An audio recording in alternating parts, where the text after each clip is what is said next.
തെരുവുനായുടെ ആക്രമണത്തിൽ ഒരു വയോധിക കൊല്ലപ്പെട്ടിരിക്കുകയാണ്. എരുമപ്പെട്ടിയിലാണ് വയോധികയെ തെരുവുനായ കടിച്ച് കൊന്നത്. ഏതായാലും ആ തെരുവുനായയെ നാട്ടുകാർ പിടികൂടി തല്ലിക്കൊന്നു എന്നാണ് റിപ്പോർട്ടുകൾ.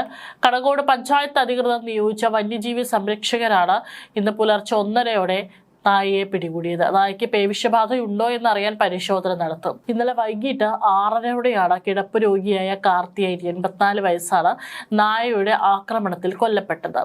ഇവർക്കൊപ്പം മുറിയിലുണ്ടായിരുന്ന മാനസിക വെല്ലുവിളി നേരിടുന്ന മകൻ ദേവദാസിനെയും നായ കടിച്ച് പരിക്കേൽപ്പിച്ചിരുന്നു.